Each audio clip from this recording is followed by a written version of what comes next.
बिस्मिल्लाहिर्रहमानिर्रहीम। Dear students, ninth class chemistry आज हम chapter number 5 physical states of matter start करने लगे हैं।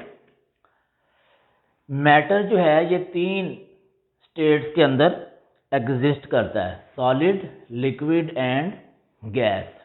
छोटी क्लासेस के अंदर आपने इन तीनों स्टेट्स के बारे में पढ़ा होगा। मोस्टली जो मैटर है इस दुनिया में, इस रूम की अगर हम बात कर लें या किसी भी जगह की बात कर लें, अपने घर की बात कर लें, तो वो सॉलिड फॉर्म के अंदर हमको नज़र आता है। अगर मैं इस रूम की बात करता हूँ तो इसमें ये वाइट बोर्ड ये सॉलिड फॉर्म में है, ये बोर्ड मार्कर सॉलिड फॉर्म में है। इसके अलावा इस रूम में door, fan, energy saver, chair, table, mostly जो चीज़ें इस रूम में एग्जिस्ट कर रही हैं वो सॉलिड फॉर्म में है। लिक्विड जो है वो लेस कॉमन है, बहुत कम चीज़ें हमें किसी जगह पर लिक्विड फॉर्म में दिखाई देती हैं। लेकिन जो सबसे सिंपलेस्ट फॉर्म है मैटर की वो कहलाती है गैस। गैस जो है ना तो इसकी कोई फिक्स शेप होती है और ना इसका कोई फिक्स वॉल्यूम होता है। गैस को जहाँ जगह मिलती है ये खुद ही वहाँ मूव करके चली जाती है। इसकी वजह क्या है कि गैस के मालिक्यूल्स के दरमियान डिस्टेंस बहुत ज़्यादा होता है। गैस के मालिक्यूल्स के दरमियान क्योंकि डिस्टेंस ज़्यादा होता है इसलिए उनके दरमियान अट्रैक्शन जो है वो बहुत कम होती है।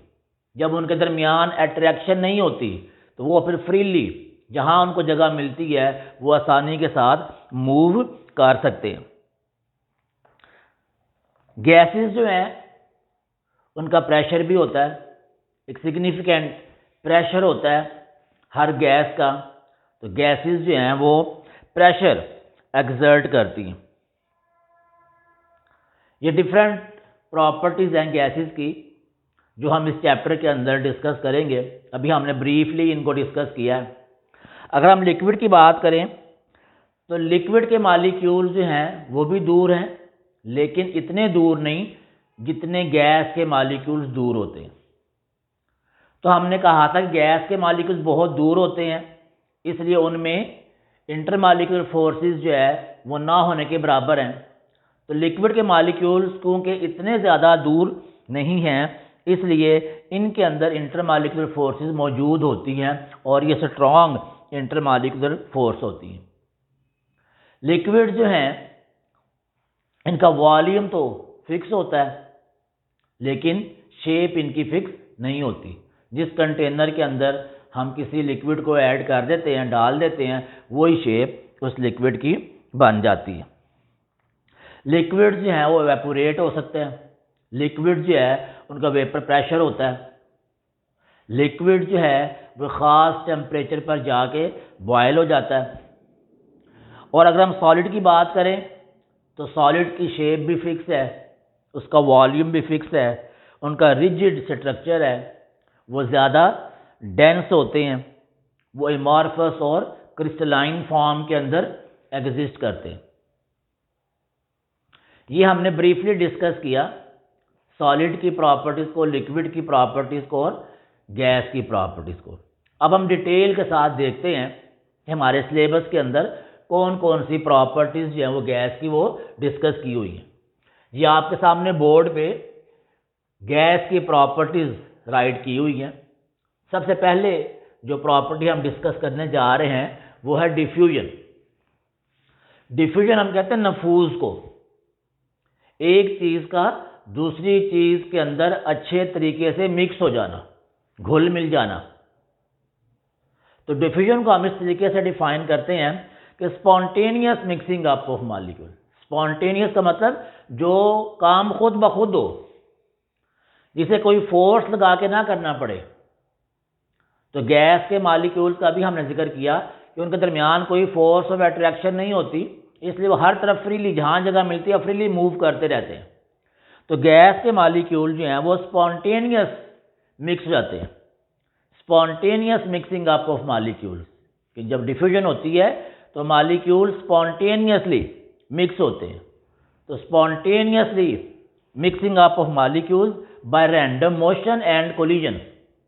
जब मॉलिक्यूल रैंडमली मूव करते हैं, जहाँ जगह मिलती है उस तरफ मूव कर जाते हैं, तो हर जगह के अंदर घुस जाते हैं, उसके अंदर सलाहियत कर जाते हैं। तो गैस मॉलिक्यूल जो हैं वो रैंडमली मूव करते हैं और उनके मॉलिक्यूल जो हैं उनके दरमियान कोलिजन्स होता है, तसादुम होता है, टकराव होता है। एक मॉलिक्यूल के रास्ते में दूसरा मॉलिक्यूल आता है, उससे टकरा जाता है, टकरा के उसकी डायरेक्शन चेंज हो जाती है, आगे दूसरा मॉलिक्यूल आता है, उससे उसका कोलिजन होता है, उससे टकरा के वो किसी और डायरेक्शन में मूव करना शुरू कर देता है। तो इस तरीके से कोलिजन्स के नतीजे में वो और ज़्यादा रैंडमली मूव करता है। तो spontaneous mixing up of molecule by random motion and collisions to form homogeneous mixture. जब ये रैंडम मूवमेंट होती है, कोलिजन्स होती है, स्पॉन्टेनियस मिक्सिंग होती है, तो उसके नतीजे में एक होमोजीनियस मिक्सचर जो है वो डेवलप होता है। तो जब होमोजीनियस मिक्सचर बन जाता है तो हम कहते हैं कि ये मॉलिक्यूल जो हैं वो आपस में अच्छे तरीके से एक दूसरे के अंदर डिफ्यूज़ हो गए हैं, अच्छे तरीके से एक दूसरे के अंदर मिक्स हो गए। तो इस तरीके से हम डिफ्यूजन को डिफाइन कर रहे हैं, spontaneous mixing up of molecule by random motion and collision to form homogeneous mixture. जब होमोजीनियस मिक्सचर बन जाएगा इट मीन्स कि वो अच्छे तरीके से एक दूसरे के अंदर डिफ्यूज हो गए। ये थी डिफ्यूजन की डेफिनेशन। अब जो रेट ऑफ डिफ्यूजन है, एक तो हो गया डिफ्यूजन कि डिफ्यूजन क्या चीज़ है। अब जो डिफ्यूजन है वो किस रेट के साथ हो रहा है, कौन सी गैसेस हैं जो जल्दी डिफ्यूज होंगी, कौन सी गैसेस हैं जो डिफ्यूजन में डिले करेंगी। तो रेट ऑफ डिफ्यूजन जो है ये डिपेंड कर रहा है मॉलिक्यूलर मास के ऊपर। रेट ऑफ डिफ्यूजन जो है ये डिपेंड कर रहा है मॉलिक्यूलर मास।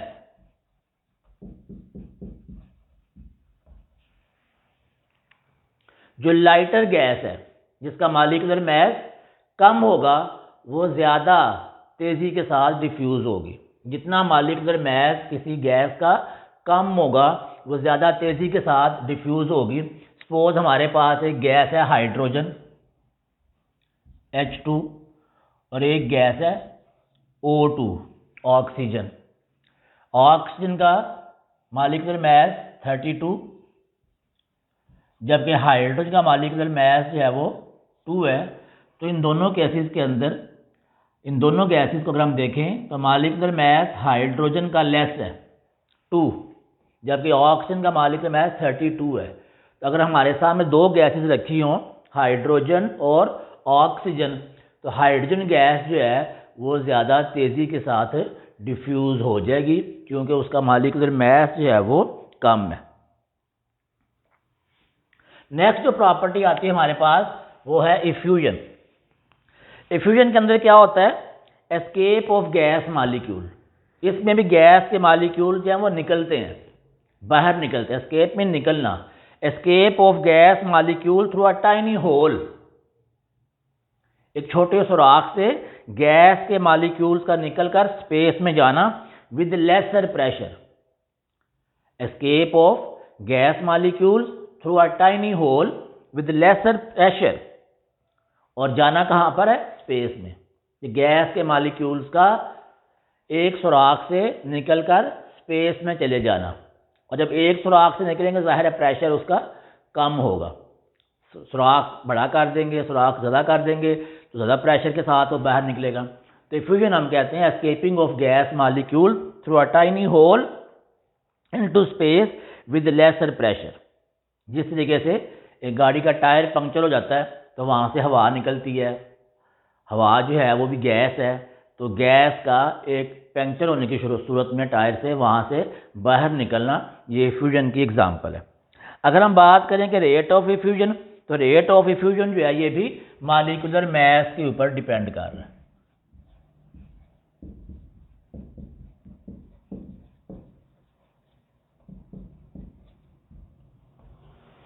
जितना मॉलिक्यूलर मास कम होगा उतनी इफ्यूजन ज़्यादा तेज़ी के साथ होगी, और जितना मॉलिक्यूलर मास ज़्यादा होगा उतना इफ्यूजन लेट होगी।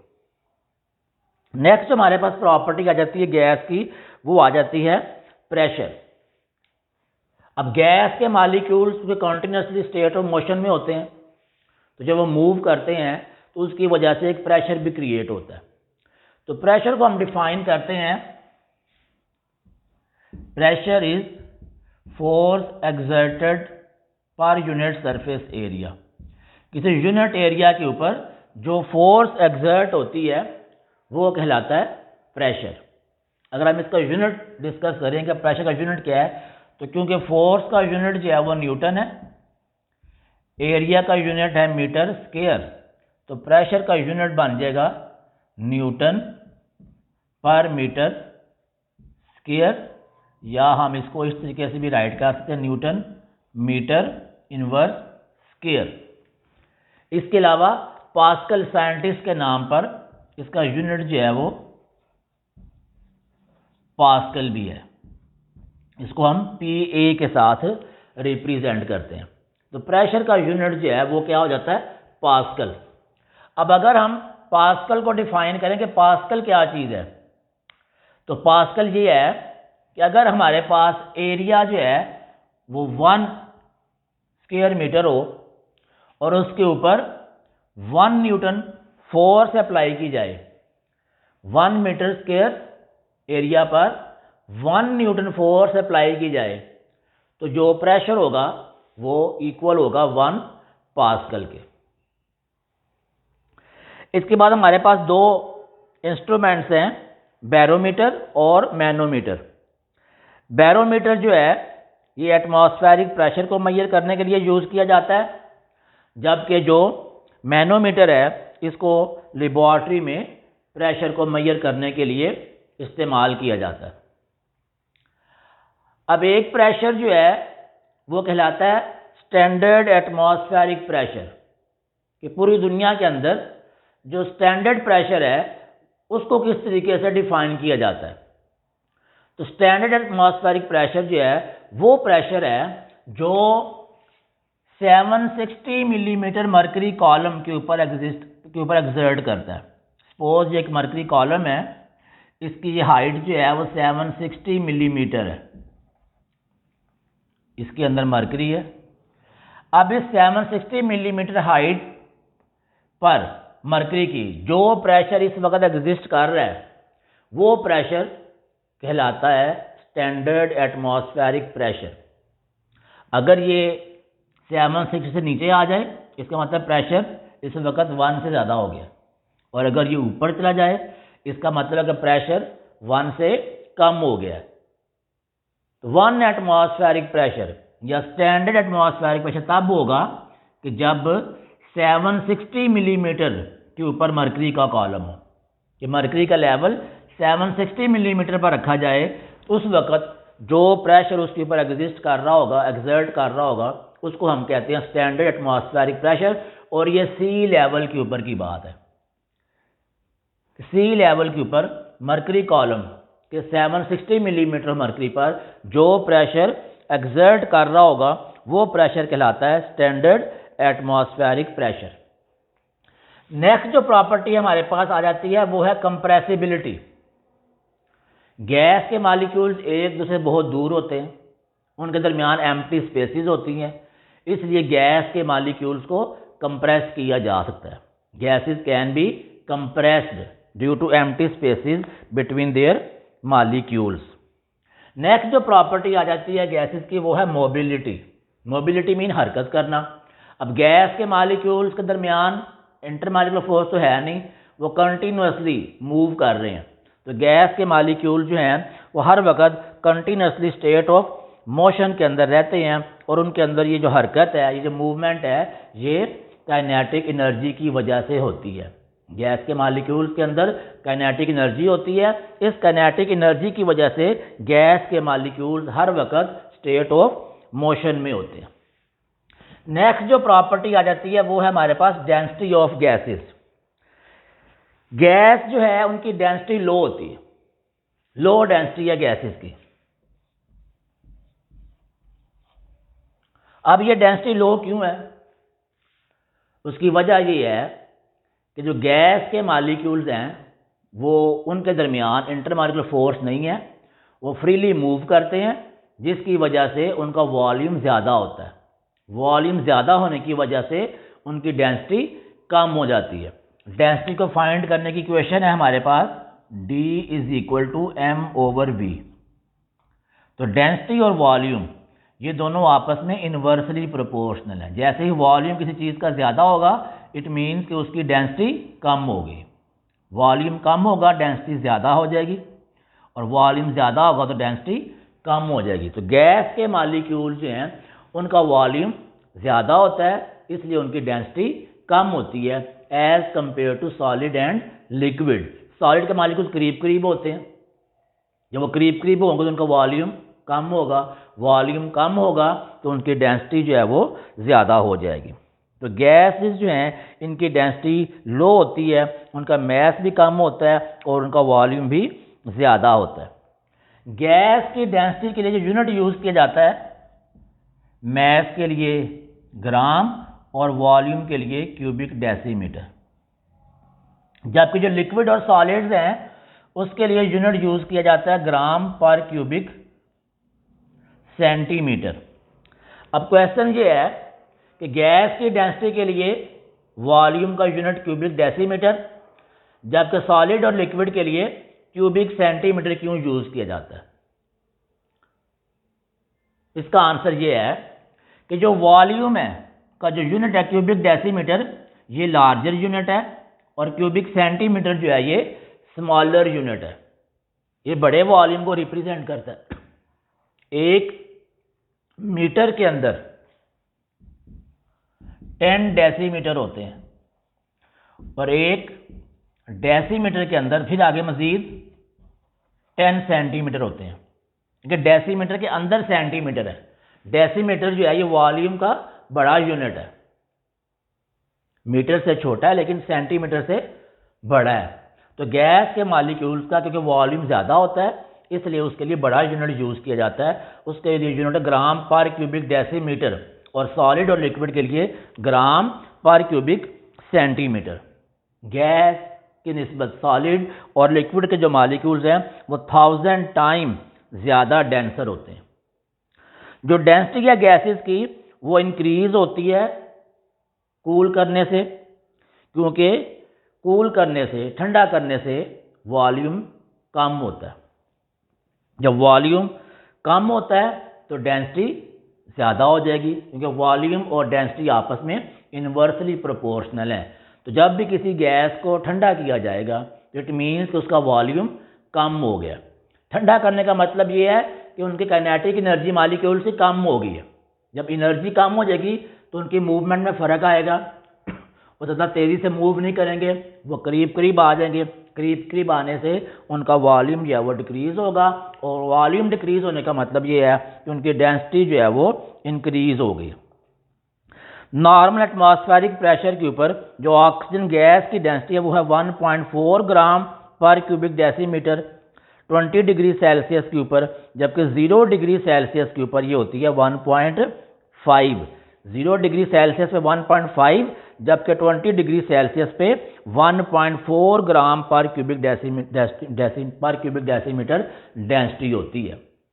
तो ये थे हमारे पास गैस की कुछ properties, diffusion, effusion, pressure, compressibility, mobility और डेंसिटी ऑफ गैसेस।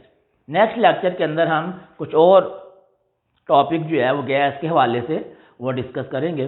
शुक्रिया।